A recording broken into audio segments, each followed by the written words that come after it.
오늘 본문에서 읽은 말씀을 보면 이제 예수님께서 예루살렘에 올라가시는 중에 세 번째 예수님의 순환에 대하여 말씀하시는 내용이 나오고 있습니다. 이미 이전에도 두 차례나 예수님이 동일한 말씀을 하셨습니다. 우리 한번 읽어보겠습니다. 마가복음 8장 31절 말씀 시작. 인자가 많은 고난을 받고 장로들과 대제사장들과 서기관들에게 버림바 되어 죽임을 당하고 사흘 만에 살아나야 할 것을 비로소 그들에게 가르치시되. 자, 이것이 첫 번째 예수님의 순환에 대해 말씀하신 것이고, 이제 두 번째 말씀하시는데 마가복음 9장 31절입니다. 자, 읽습니다. 시작. 이는 제자들을 가르치시며 또 인자가 사람들의 손에 넘겨져 죽임을 당하고 죽은 지 3일 만에 살아나는 것을 말씀하셨기 때문이더라. 자, 이처럼 예수님께서는 두 차례나 제자들에게 예수님이 당하실 순환에 대하여 말씀하셨습니다. 그리고 세 번째 말씀하시는데, 세 번째는 좀 더 이전에는 그저 한 절에 그쳤는데 이제 좀 더 구체적으로 말씀하십니다. 한번 읽어보겠습니다. 33절 읽습니다. 자, 시작. 보라, 우리가 예루살렘에 올라가노니 인자가 대제사장들과 서기관들에게 넘겨짐에.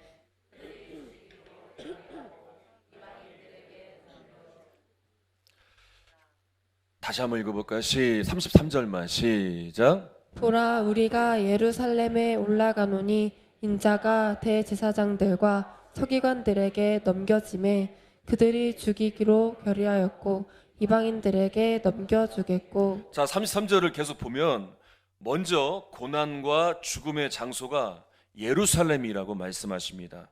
그리고 메시아로 오신 예수님께서 이제 이스라엘의 종교 중심지인 예루살렘에서 죽임을 당하게 된다. 이건 정말 충격적인 사건이었습니다. 그리고 이제 예수님께서 이 죽음으로 향하는 절차에 대하여 세부적으로 말씀하고 계시는데, 유대 종교 지도자들에 의해서 예수님이 이제 예수님을 죽이기로 결정이 되고 난 다음에 이방 나라인 로마 당국에 넘겨지게 될 것을 말씀하십니다. 34절도 읽어보겠습니다. 시작. 그들은 능욕하며 침 뱉으며 채찍질하고 죽일 것이나 그는 3일 만에 살아나니라 하시니라. 자, 로마 군인들이 예수님을 어떻게 대하는지 나와 있는데, 그들은 예수님을 능욕하고 그리고 침을 뱉고 채찍질하여 죽일 것이다 라고 말씀하고 있습니다. 그리고 이 예고한 대로 마가복음 15장에 지금 읽고 있는데 15장의 말씀을 보면 이제 그대로 이루어지는 걸 볼 수 있습니다. 그런데 이것만 말씀하신 것이 아니라 죽음 이후에 다시 살아날 것도 말씀해 주십니다. 자, 이렇게 세 번째까지 예수님의 순환에 대해 말씀하시면서 세 번째는 좀 더 구체적으로 말씀해 주셨습니다. 자, 이것을 들은 제자들의 반응은 어땠을까? 이것을 한번 보면 이제 예수님께서 세 번째 순환을 예고하신 이후에 야고보와 요한이 예수님에게 부탁을 합니다. 어떤 부탁을 하냐면 정말 말도 안 되는 부탁을 해요. 37절을 한번 읽어보겠습니다. 시작. 여짜오되 주의 영광 중에서 우리를 하나는 주의 우편에 하나는 좌편에 앉게 하여 주옵소서. 자, 예수님께서 영광스럽게 되실 때에 자신들을 주의 좌편에, 주의 좌우편에 앉게 해달라, 그런 요청을 드립니다.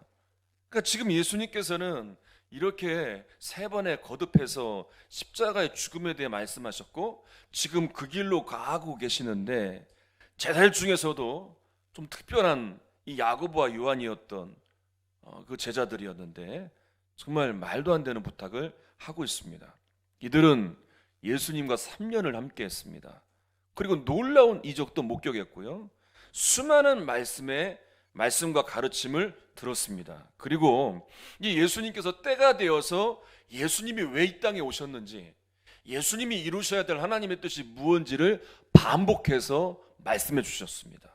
그런데 이들은 전혀 이해하지 못했고 세속적인 권력욕에 사로잡혀서 예수님을 통해 어떻게든 높은 자리에 앉고자 영광의 자리를 누리고자 합니다. 여러분, 우리가 예수를 믿고 나서 정말 우리의 신앙이 잘해야 될 이유가 여기에 있습니다.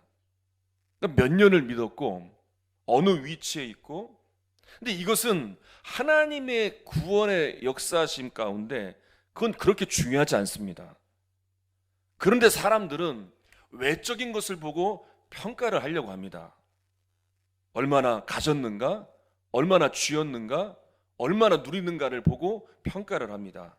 교회를 볼 때에도 교회 건물이 얼마나 크고 화려한가, 그것에 감탄하고 교회에 몇 명이 모였는지, 대부분 처음 만나는 분들이 이제 목사인 걸 알고 어느 교회에 신무하시냐 물어보면 첫 번째 물어보는 질문이 몇 명 모이느냐, 대부분 몇 명이 모이느냐, 그것부터 물어봅니다. 그처럼 사람들은 교회를 평가할 때 어떤 외적인 것으로 평가를 합니다. 사람들을 볼 때도 마찬가지입니다. 얼마나 오래 믿었느냐, 어떤 자리에 있느냐, 이것으로 평가를 하려고 합니다.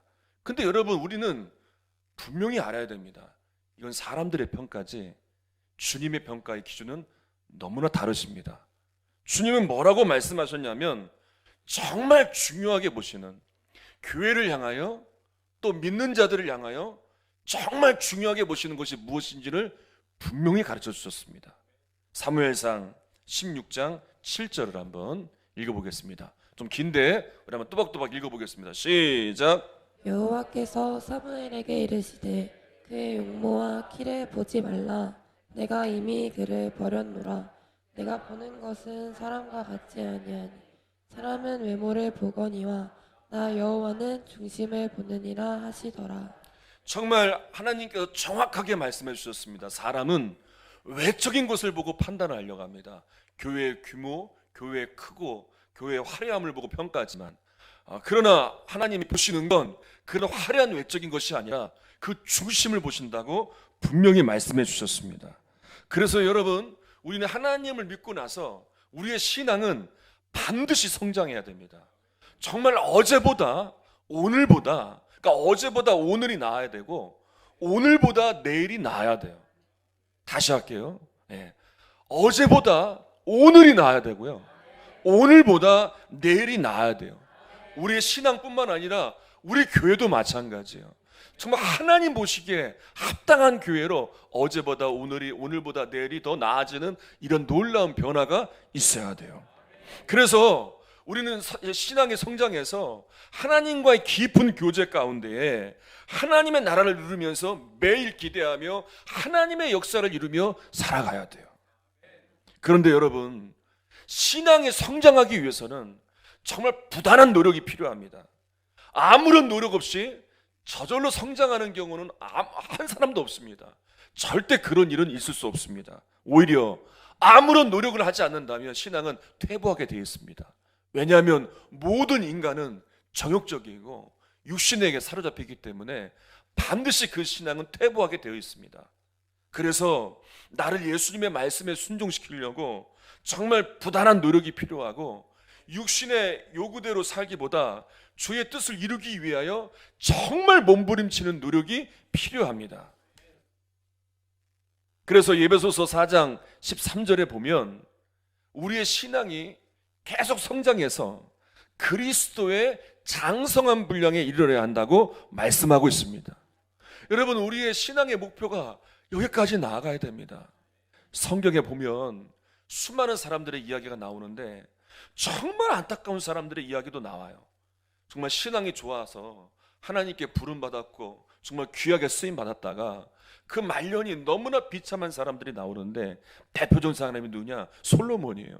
여러분, 솔로몬은 1.5제를 통해서 하나님을 감동시킨 사람이에요. 하나님이 무슨 소원이든 이야기하라고 말씀하셨어요. 그리고 그 대답을 참 잘했어요. 자기 이익을 위해 구하지 않았고 이 나라를 다스릴 수 있는, 하나님의 통치를 이룰 수 있는 지혜를 구합니다. 그리고 그 지혜를 가지고 엄청난 번성을 이루죠. 그런데 나중엔 변했어요. 우상 숭배에 빠지게 되죠. 아니, 어떻게 이렇게 되냔 말이에요. 여러분, 사울왕도 처음에는 겸손하게 시작했어요. 그래서 왕으로 세움받았단 말이에요. 그런데 나중에는 교만에 빠지잖아요. 악령에게 사로잡히기도 하고 하나님의 영이 떠나버리잖아요. 여러분, 이게 사람이라는 거예요. 제자들도요, 처음에는요 얼마나 대단합니까? 모든 것을 내려놓고 예수님의 부름에 순종하며 따랐어요. 이거 엄청난 믿음이죠. 그런데 지금 보여지는 제자들의 모습을 보세요. 주님은 지금 정말 죽기까지 순종하며 앞으로 있을 엄청난 고난을 감당하실 것을 준비하시면서 십자가의 죽음을 향해 가는 거예요. 근데 이런 마음을 헤아리면서 주님과 동행하면서 주님을 위해서 하지는 못할 망정 오히려 주님을 통해서 영광의 자리를 앉으려는 그들. 여러분, 왜 이렇게 됐을까요? 솔로몬이나 사울이나 지금 이 제자들이 왜 그럴까요?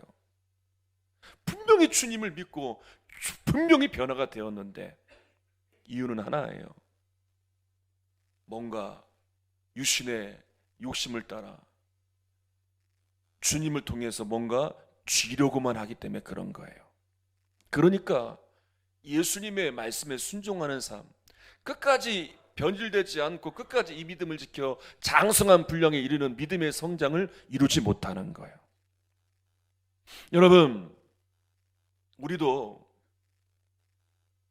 지려고만 한다면, 예수님을 통해서 우리가 뭔가 영광만을 누리려고 한다면 우리의 신앙은 절대로 성장할 수가 없을 거예요.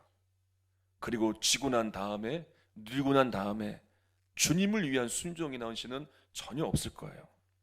여러분, 저 역시도 정말 쥐려고만 했습니다. 특히 자녀들을 키우면서, 목사인 저였지만, 지금도 목사이지만, 그런데 아이들을 향해서 욕심이 상당히 많았어요.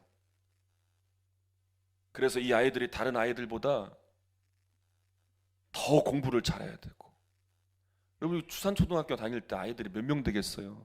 전교생이 10명도 안 되는데, 그 아이들 중에서도 제일 잘해야 되고 성공해야 되고 막 이런 욕심을 가졌었어요.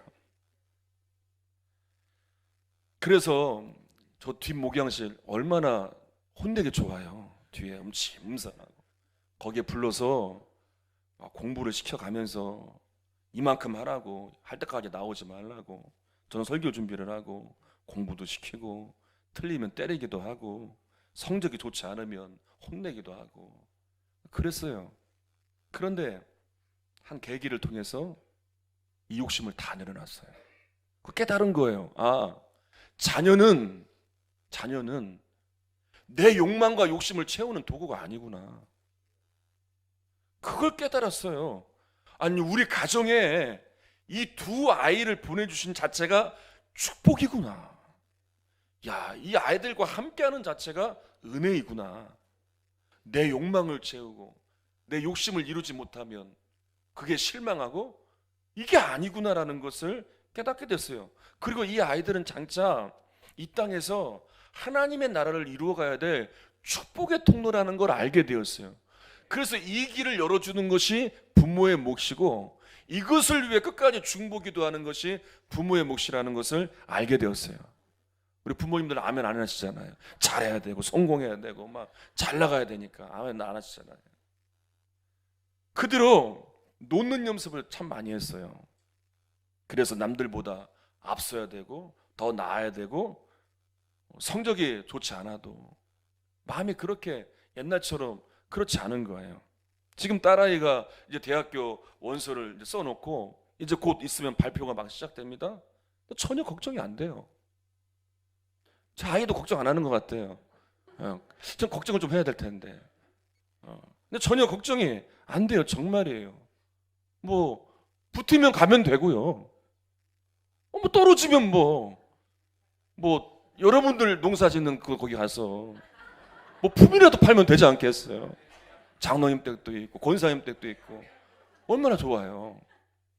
그러니까 여러분, 그걸 깨달은 거예요. 지르고만 하니까 만족이 없어요. 지르고만 하니까 정말 모든 것이 다 욕심을 채워야 되는 도구밖에 되지 않는 거예요. 심지어는 자녀를 바라보면서도요. 그런데 그것을 내려놓고 보니까 하나님께서 주시는 이 은혜가 무엇인지, 우리 가정을 통해, 우리 가족들을 통해, 자녀를 통해 하나님께서 어떤 일들을 이루고자 하시는 것들이 보이기를 시작하는 거예요. 여러분, 우리의 목적은 쥐려고만 하는 데 있어서는 안 돼요. 하나님 나라에 그 목적이 있어야 돼요. 여러분, 자녀를 바라볼 때도요, 그렇게 바라보는 거예요. 지금의 모습을 보면서 실망하지 마세요. 여러분, 시험을 좀 못 봤다고, 좀 잘 안 됐다고, 여러분 좀 앞서가지 못한다고, 여러분 어떻습니까?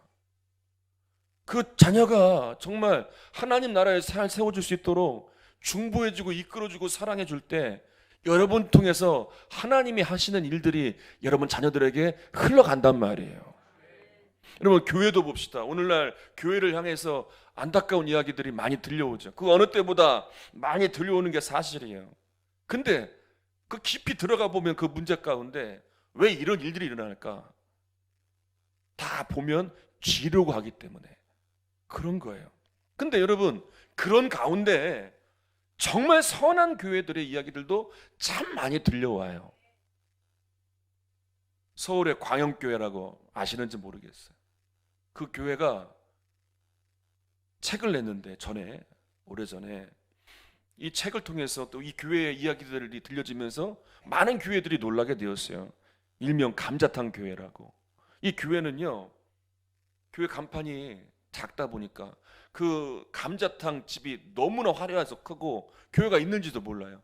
감자탕 그 간판이 커서 교회가 아예 그냥 감자탕 교회라고 불려요.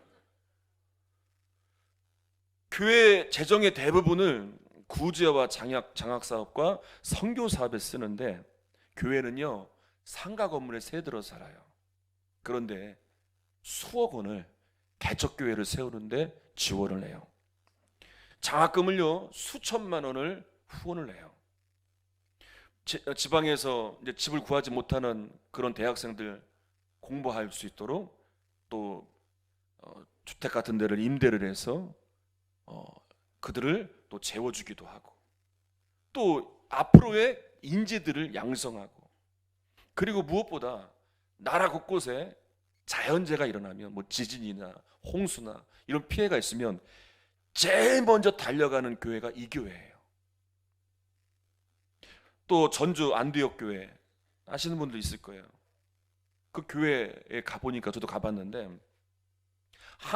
한국전쟁 당시에 미군이 그 비행기 경납고로 쓰던 그런 창고와 같은 곳인데, 그걸요 개조를 해서 예배당으로 쓰는 거예요. 그냥 이렇게 하우스 같은 거예요. 이렇게 그런 데다가 예배당을 줬어요. 개조를 했어요. 그리고 어떤 건물이나 이런 것들에 투자를 하는 것이 아니라 정말 교회 재정의 대부분을 선교와 구제를 하는데 사용을 하는데, 그 허름한 그 교회에 제가 가서 예배를 수요일 날 들었는데도 엄청난 사람들이 와서 정말 그 자리마다 다 그 선교 지역에 기도 제목들이 써 있어요. 그것을 놓고 수시간 전부터 와서 기도하고 있더라고요. 그리고 전교인이 24시간 릴레이로 기도하는 거예요. 선교지를 위해서. 이 교회에서 세운 선교회가 바울 선교회인데요, 그 단일 교회가야 92나라에 462명의 선교사를 파송했다는 거. 안 놀라실 줄 알았어요. 제가 웬만하면 안 놀라시니까. 이 한 교회에서요 이 엄청난 일들을 이루고 있더라고요. 서산 성격교회라는 교회가 있어요. 이 교회는 매년 수천 명의 중고등부 아이들을 데려다가 무료로 수련회를 합니다. 저희 교회에서도 몇 번 다녀왔어요. 여러분, 이게 쉽지 않아요. 교회도 새 건물인데 거기에 수천 명의 아이들이 온다? 쉬운 일이 아닙니다. 건물도 많이 망가지고요. 그리고 정말 교회가 희생해야 돼요. 이 아이들이 다 어디서 자는지 아세요? 이 아이들이 성도님들 집에서 자요. 저녁에는 다 성도님들 그 아이들을 데려다가 재우고, 그렇게 씻기고, 또 다시 또 데려오고, 전교인이 다 이 아이들을 위해서 섬겨주고. 이렇게 쥐려고 하는 게 아니라 하나님 나라의 목적을 두고 이렇게 어떻게든 하나님의 역사를 위해 나아가다 보니까 지금 이야기했던 이 교회들의 사역의 지경이, 아니 생각해 보세요. 교회 지정의 대부분을 다 흘려보내는데 어떻게 성장해요? 이런 교회 누가 오겠어요? 깡통교회 그 경락고를 개조해서 아우 허름한 그 교회 누가 오겠어요? 그 수천 명의 아이들을 섬겨야 되고 뭐 자기 집까지 데려와서 재워야 되고 얼마나 불편해요. 그런데 놀랍게도 그 교회들의 지경이 더 넓어지고 있다는 거예요. 하나예요. 지려고 하지 않고 섬기려 하니까 하나님의 통로로 쓰임받게 되는 거예요. 이렇게 세상의 영광만 바라보고 뭔가 높은 자리에 앉으려고 하는 이 야고보와 요한에 대하여 예수님이 두 가지를 가르쳐 주세요. 첫 번째가 뭐냐? 주님의 고난에 대하여 말씀하시면서 이 고난은 이제 주님만 감당하시는 게 아니라 장차 이 제자들, 더 나아가 예수를 믿는 사람들도 그 고난에 동참해야 할 것을 가르쳐 주세요. 38절 읽겠습니다. 시작. 예수께서 이르시되 너희는 너희가 구하는 것을 알지 못하는도다. 내가 마시는 잔을 너희가 마실 수 있으며 내가 받는 세례를 너희가 받을 수 있겠느냐. 자, 잔과 세례는 뭐냐면 예수님이 지금 당하시는 고난을 말하는 거예요. 그러니까 주님은 모든 사람을 구원하시고자 하시는 하나님의 뜻을 이루시기 위해 이 땅에 오셨죠. 그래서 이 모든 고난을 감당하시기로 결정하신 거예요. 이게 하나님의 뜻이기 때문에. 그러니까 고난의 길을 가시는 거예요. 근데 야고보와 요한은 이걸 전혀 이해하지 못하죠. 그래서 예수님이 그 고난을 받을 수 있냐고 물어볼 때 그들은 그냥 그 영광을 누리는 일에 당하는 고난이라면 자신들은 받을 수 있다 이야기를 합니다. 전혀 이해하지 못하는 가운데 그들은 그렇게 답을 한 것이죠. 여러분, 어느 누구나 다 야고보와 요한과 같이 이런 육신의 정욕을 만족시켜줄 영광된 삶을 구하죠. 그래서 이 땅에서도 잘 되기를 원하고 그리고 천국에서도 높은 자리를 앉길 원할 것입니다. 근데 여러분 그거 아세요? 성경에서 말씀하는 영광의 길에 참여하는 것, 주님이 말씀하시는 이 영광의 길을 가는 것이 우리가 생각하는 영광의 길과는 너무나 달라요. 우리가 말하는 그 높은 자리, 우리가 말하는 좌우편에 앉는 그 자리가 아니에요. 주님의 영광을 참여하는 그 길은 로마서 8장 17절에서도 말씀하고 있는데 한번 읽어보겠습니다. 시작. 자녀이면 또한 상속자 곧 하나님의 상속자요 그리스도와 함께한 상속자니 우리가 그와 함께 영광을 받기 위하여 고난도 함께 받아야 할 것이니라. 하나님의 자녀이면, 하나님의 상속자이면, 하나님을 믿는 사람들이라면 그의 영광에 참여하기 위해서 반드시 통과해야 될 것이 있는데 그것이 바로 고난이라는 거예요. 야고보와 요한은 이걸 전혀 이해하지 못했죠. 주님이 말씀하신 잔과 세례의 의미를 전혀 이해하지를 못했어요. 그들은요, 주님께서 승리하시고 유대의 왕이 될 줄 알았어요. 그때 당하는 고난을 감수하겠다는 거예요. 주님이 처참하게 십자가에서 죽어가는 온갖 수모를 당하는 그 고난, 그것이라고는 생각하지 못했죠. 그러니까 자신들이 기대했던 이 영광이 아니니까 예수님이 잡혀가실 때 다 도망가 버리죠. 다 흩어져 버리죠. 그런데 주님의 부활을 목격한 이후에 그리고 성령을 받고 나서는 이걸 이해하게 된 거예요. 주님의 잔과 세례의 의미를 알고 영광에 참여하기 위해서는 고난을 받아야 된다는 걸 알고선 그들은요 더 이상 도망가지 않습니다. 여러분, 야고보는 제자 중에 첫 번째 순교자가 됐어요. 요한은요 100세가 넘도록 로마 황제들에게 온갖 박해와 핍박을 받습니다. 그래서 요한계시록 1장 9절에 보면 나 요한은 너의 형제요 예수의 환난과 나라의 참음에 동참하는 자라. 지금의 야고보와 요한과는 너무나 달라져 있어요. 고난의 의미를 알게 된 거예요. 주의 영광에 참여하기 위해서는 높은 자리에 앉는 것이 아니라 바로 이 고난에 동참해야 된다는 걸 알게 된 거예요. 여러분, 사도 바울도요, 예수를 만나고 완전히 달라지게 되었죠. 그리고 정말 복음을 위해서 합니다. 그런데 바울에게도 정말 힘겨운 고난이 있었어요. 그 중에 바울을 힘들게 했던 게 무엇이냐? 육신의 질병들이었어요. 너무 힘들다 보니까 이 질병 좀 제발 떠나가게 해달라고 예수님께 기도하죠. 근데 좀처럼 응답이 없는 거예요. 여전히 몸 안에 육신의 연약함들이 있어요. 그러다가 깨닫게 된 거예요. 이 육체의 가시가 있기 때문에 내가 주님 앞에 교만하지 않을 수 있구나, 내가 주님을 더 붙들고 살고 있구나, 이렇게 연약함 가운데 내가 주님의 강함을 경험할 수 있구나, 더 이상 이 육신의 가시가 제거돼 달라고 그런 기도를 하지 않습니다. 이걸 깨닫게 된 거죠. 여러분, 내가 나를 잘 안다고 생각할 거예요. 그런데 정말 나를 보지 못할 때가 있어요. 내가 정말 잘못된 길로 가지 않는 것 같고, 내가 하는 것이 다 옳은 것 같고, 내가 생각하는 것, 내가 말하는 것, 내가 행동하는 것이 다 옳은 것 같아요. 그래서 그 기준을 가지고 사람들을 대해요. 그런데 주님 보시기에는 정말로 온전치 못할 때가 있어요. 왜냐하면 나는 옳다고 그렇게 살고 있지만 주님 보시기에는 그냥 내버려 둔다면 은혜에서 멀어질 수 있고, 그리고 구원에서 떠날 수 있고, 그렇기 때문에 주님은 어떻게든 이런 나를 변화시켜서 새롭게 하시기 위하여 고난을 허락하시는 거예요.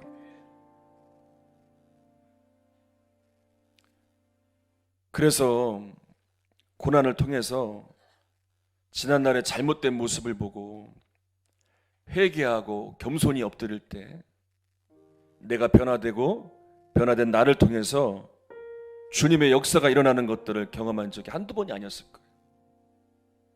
말씀이 아직 많이 남아있는데 우리 반주가 들어와서 끝나야 될 것 같아요. 마무리를 좀 하겠습니다. 예. 여러분, 주님이 이 고난의 길을 가셨어요. 아니, 이 고난의 길을 가시면서 주님도 힘드셨단 말이에요. 그런데 계속 주님께서는 하나님께 기도하면서 계속 그 뜻을 구하시죠. 그러면서 그 힘을 얻으시죠. 그리고 이 길을 걸어가기 위해서는 이 고난의 길을 가야 될 것을 아셨기 때문에 감당하기로 결정하시고 가시는 거예요. 근데 생각해 보세요. 주변 상황은요, 주변 환경은요, 제자들은요 여전히 그대로예요. 예수님을 죽이려는 종교 지도자들이 있고, 그리고 제자들은 장담은 하고 있지만 전혀 이해하지 못하고 다 예수님을 떠나버리고, 심지어는 그 중에 예수님을 배반까지 해버리는, 팔아버리는 자도 있고, 이런 상황 가운데 예수님은 고난의 길을 가시는 거예요. 이유는 하나예요. 자신을 통해서 하나님의 뜻이 이루어져야 하기 때문에.